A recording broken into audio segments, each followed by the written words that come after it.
We're going to talk about whether we need glutathione to retain magnesium and whether poor glutathione status could explain inability to retain magnesium. So right now we're going to go to Instagram. I'm going to share my screen. And this is a comment thread on the Instagram version of a video that was done in one of these live streams. And it was, I don't know why it doesn't show the title here. This was, does neon P mean we're absorbing riboflavin? So I'm just going to play the original question to provide the context of the question that came up on Instagram.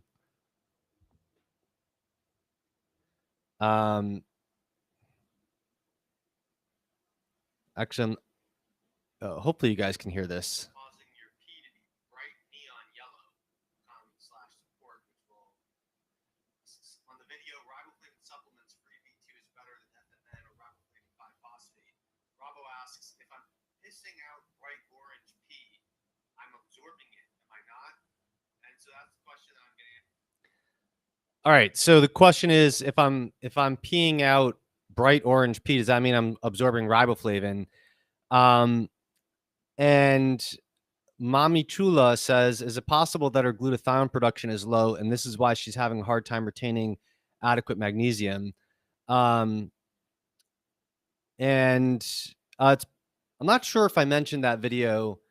Someone who was reporting the same thing with liver. That might have came up in maybe in the live chat questions. And by the way, ask questions in the live chat. I'll field any questions on magnesium or glutathione today.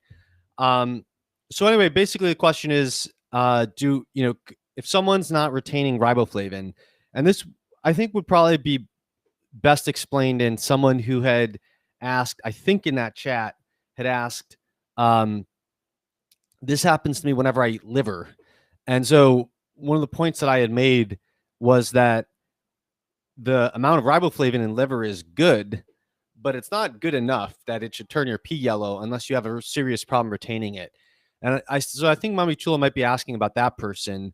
Is it possible that person is having their pee turn neon yellow in response to the relatively modest, relatively great from a food level, but relatively small from a supplement level amount of riboflavin found in liver? Could that be explained by, I had mentioned poor magnesium could make you have a hard time retaining riboflavin because magnesium is needed for all functions of ATP, and riboflavin needs to be phosphorylated by ATP, which means it has to be phosphorylated by the ATP magnesium complex in order to be retained.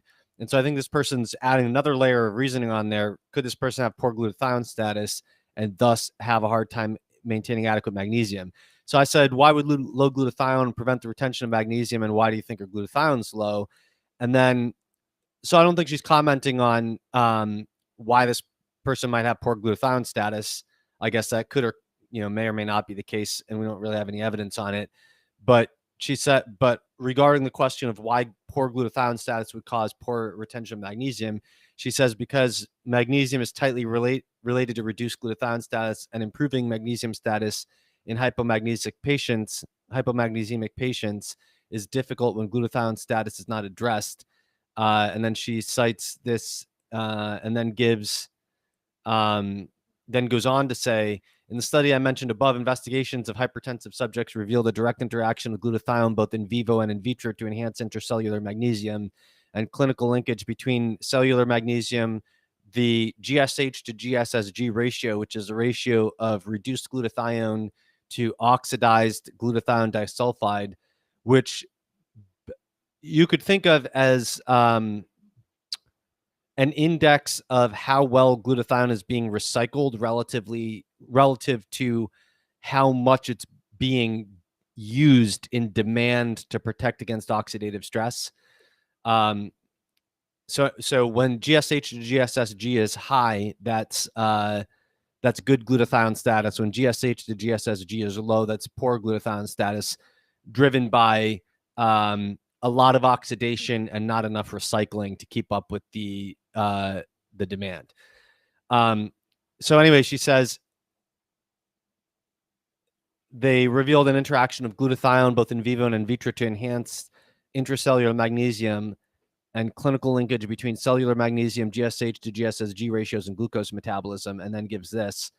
I didn't realize when you're using Instagram on desktop, you can actually copy things, whereas you can't on the, I never use Instagram on the desktop. So I guess if I ever need to copy and paste something from Instagram, I'll start using the desktop app, or rather the website. Okay, so let's take a look at this study. This is effects of vitamin E and glutathione on glucose metabolism. Just looking at the abstract quickly, vitamin E is an antioxidant that has been demonstrated to improve insulin action. Glutathione, I mean, that's not surprising to me, as I think I've done some videos very recently on how this actually, I especially addressed this in the video in the past week or so about why iron overload would cause insulin resistance and diabetes. So if you want details on that, head to that video. But they say, but conversely, of course, vitamin E is going to protect against that because it's an antioxidant. So vitamin E is an antioxidant that has been demonstrated to improve insulin action. Glutathione, another natural antioxidant, would do the same, right? If oxidative stress drives insulin resistance and diabetes, then glutathione will protect against it. Actually, I would point out that one of the problems that with insulin, it's a vicious cycle because insulin is needed for the synthesis of glutathione. And diabetics, although they have poor glutathione status, you can normalize it with a euglycemic hyperinsulinemic clamp, which basically means if you pump insulin into their blood intravenously and you pump enough glucose to prevent the insulin from causing hypoglycemia, you will normalize the glutathione status. So poor glutathione status drives insulin resistance, but insulin resistance drives poor glutathione status. Anyway, glutathione, another natural antioxidant, may be important in blood pressure and glucose homeostasis, consistent with the involvement of free radicals in both essential hypertension and diabetes mellitus. Our group has recently suggested the effects of reduced glutathione on glucose metabolism may be mediated, at least in part, by intracellular magnesium levels. I am sharing my screen, right? Yeah, I am. Okay, good. Recent evidence suggests that vitamin E enhances glutathione levels and may play a protective role in magnesium deficiency-induced cardiac lesions. To directly investigate the effects of vitamin E supplementation on insulin sensitivity and hypertension in relation to the effects on circulating levels of reduced glutathione and oxidized GSSG, glutathione disulfide, on magnesium, on intracellular magnesium, we performed a 4-week double-blind randomized study of vitamin E administration, 600 milligrams per day versus placebo. That's a wildly high dose. But anyway, in 24, so that's about 800 IU, I think, off the top of my head, versus placebo in 24 hypertensive patients, and measured whole body glucose disposal by euglycemic glucose clamp, GSH to GSSG ratio, intracellular magnesium before and after the intervention. The relationships among whole blood glucose disposal, glutathione status, and intracellular magnesium, both groups were evaluated. In hypertensive subjects, vitamin E administration significantly increased whole blood glucose disposal of fat-free mass per minute.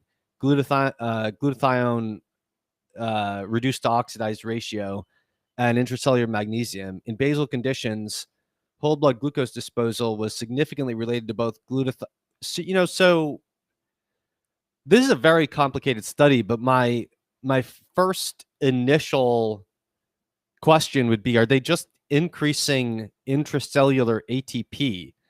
Because if vitamin E helps you absorb glucose and insulin helps you absorb glucose, and they're infusing glucose and insulin with or without vitamin E into these people, then of course obviously enhancing glucose uptake and utilization in the cell is going to increase ATP and thereby bring magnesium into the cell, because magnesium is needed to chelate ATP. That's this strikes me as a model of refeeding syndrome. So in refeeding syndrome, let's say you go on a fast, or you're starving, or you're anorexic, and then all of a sudden you refeed by, coming off your fast, or in the other cases, fixing the problem. so refeeding syndrome can involve problems with having low serum levels, not intracellular levels, low serum levels of phosphorus, magnesium, and potassium. And the reason is that you lose. So potassium elicits insulin, and insulin helps bring potassium into cells. And I believe that's probably a function of I'm not sure why that happens that way, but I wouldn't be, off the top of my head, I wouldn't be totally surprised if it was related to the fact that the sodium potassium ATPase brings potassium into cells and it's dependent on ATP function, and insulin is going to increase ATP levels. So that might be related to that. But I do know, I do understand it much better in the case of magnesium and phosphorus, where it's very straightforward. So phosphorus is part of ATP. So ATP has 3 times as much phosphorus as AMP, and 30% more phosphorus than ADP. And so if you're in a low energy state, you're going to have much more ADP, somewhat more AMP, and some of that AMP is going, if it's not being recycled to ATP, will be broken down to adenosine and then to uric acid. And so, that's going to be 0 phosphorus. The AMP is going to be 1 phosphorus, and the ADP is going to be 2 phosphorus. And so all those are in the fasting state are relatively more predominant compared to ATP, which is 3 phosphorus. And if you're in an extended fasting state, or you're starving, or you're anorexic, then you just have tremendously are shifting in favor of these low phosphorus versions versus ATP, which is then causing you to just lose phosphate from the cell. And it's going to go into the serum, but eventually the serum phosphate level is going to be regulated in part by just urinating out the excess. And so if you're starving, your phosphorus is going down for that reason from the cell, then the serum level's trying to be normal. And so basically it's a transfer from the cell into the urine. And then magnesium, same thing is happening, because magnesium is one of its major roles is that all ATP is complex to magnesium, and all ATP function is dependent on it being bound to magnesium for stabilization purposes. And so if you're losing ATP, you're also losing magnesium, and the same exact thing happens. The magnesium goes from the cells into the serum, but to regulate the serum levels, some portion of that is lost in the urine. So you're losing whole body magnesium, which is dependent on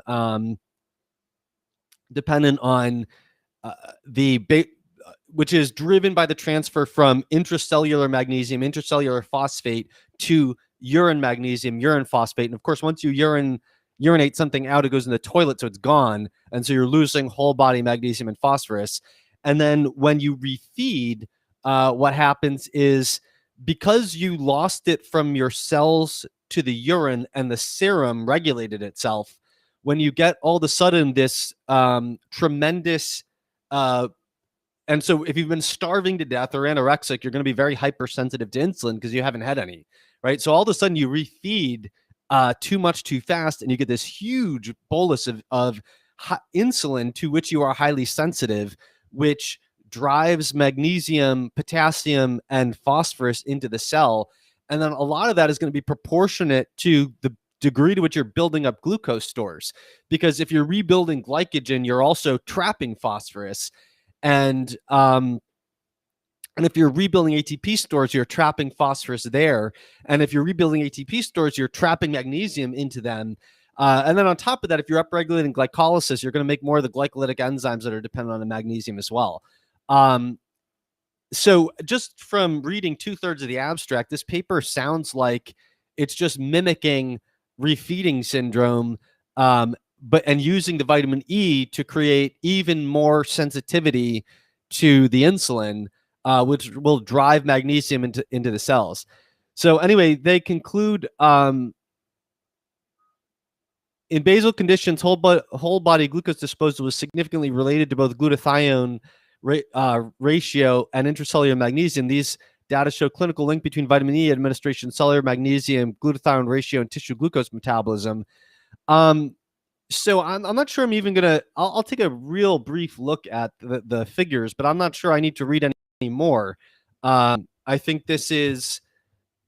what's going on here is just that vitamin E is enhancing sensitivity to insulin by protecting against oxidative stress, mediated partly by improving glutathione status, and that because oxidative stress is antagonistic to insulin sensitivity, when they flood glucose and insulin into the cell, you get more insulin action. And as I've said elsewhere, insulin is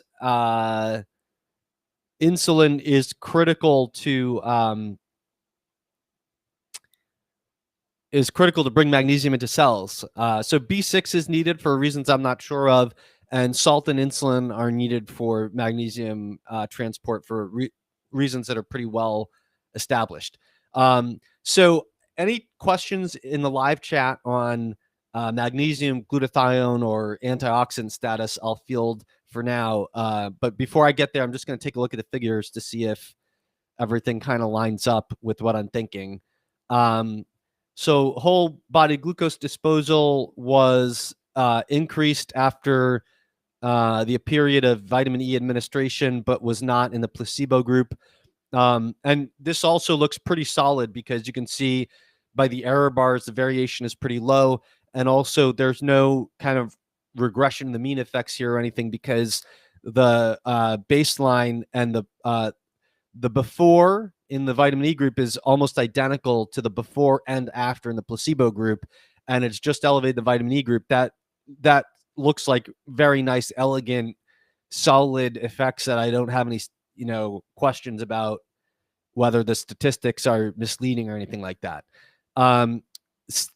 Glutathione reduced to oxidized glutathione ratio looks exactly the same, mirroring the effect on whole body glucose disposal. And the intracellular magnesium also looks exactly the same. The fact that the intracellular magnesium is also very low variation and following the pattern that exactly mirrors the glutathione status and the whole body glucose disposal, to me tells you that the glucose and insulin that they're infusing them with is just quantitatively sucking magnesium into the cell in a 1 unit of insulin, 1 unit of glucose, 1 unit of magnesium ratio, which I think lines up perfectly with what I was just saying about what you'd expect, and with the analogy to refeeding syndrome. Correlations, blah, blah, blah. Well, that's basically it here. So just to briefly look at the methods of the study. So for anyone who doesn't know what a euglycemic glucose clamp is, this has a fixed insulin infusion rate and delivers a variable amount of glucose to maintain euglycemia, and basal plasma potassium level. And potassium chloride to maintain basal plasma potassium levels. So this, so basically what they're saying is, we know that every unit of insulin you give, depending on sensitivity, is going to cause you to absorb a given unit of glucose and a given unit of potassium. So we put the pump in and we give constant insulin. We don't know how sensitive they're going to be. So we have a variable amount of a glucose solution with a potassium chloride solution together to make sure that it goes in proportion to the insulin sensitivity. And so they're just infusing them. This basically is like refeeding, except they're not giving any phosphorus. And so I wouldn't be surprised if they measured phosphorus level. I'm sure the serum phosphorus level dropped in this study, but not enough to make any big deal. But anyway, they're basically just pumping them with insulin and giving them enough glucose and potassium to make sure that you don't get hypokalemia or hypoglycemia. And then that insulin action, according to its sensitivity, is building up glucose, glycogen, ATP, and magnesium stores inside the cell, with that magnesium largely complex to ATP. And the vitamin E, by protecting against oxidative stress, is enhancing the sensitivity to insulin. And that's not an effect. The thing is, I wouldn't characterize this as an effect on magnesium. I'd characterize it as an effect on, a general effect of antioxidant balance on insulin sensitivity. And because insulin brings magnesium into cells, it's just enhancing the action of insulin. So head to the video I did on why does iron overload cause diabetes, for all the mechanisms by which you would expect antioxidant protection, glutathione status, and vitamin E to enhance insulin sensitivity. All right, I'm going to go to the live chat.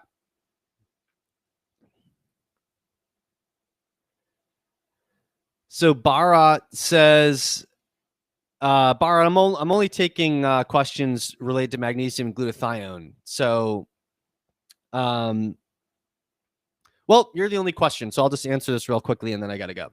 All right, Bharat says, sorry to not ask questions not related to the topic, but can you tell if zinc is 11 milligrams per day dosage? Is it elemental zinc or zinc in total from zinc methionine?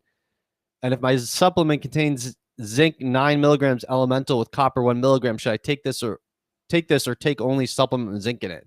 Well, you got to look at the bottle. I mean, usually people are,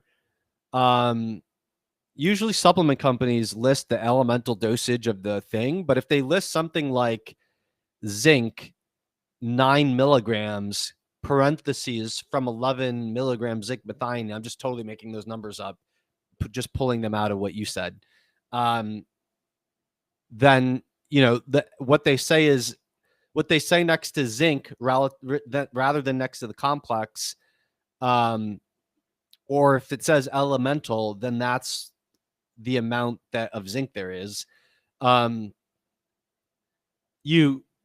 They shouldn't be just listing the amount of the complex and not telling you the amount of zinc in it. That is terrible labeling. But yeah, I'd have to see the label to answer that question. So if you want to figure it out yourself, like if they say X amount of zinc methionine, just Google molar mass zinc. Zinc doesn't have a molar mass, but the atomic mass will come up anyway. And molar mass zinc methionine, and then divide the molar mass of zinc by the molar mass of zinc methionine, and then multiply that by the amount of zinc methionine, and that gives you the amount of zinc. All right, well, that's it. I got to go now. This will be the live stream till probably July 5th or probably July 6th, because I'm going to be visiting my family for a bit. So I don't think I'll be available during that time. But I'll see you guys next week. Take care.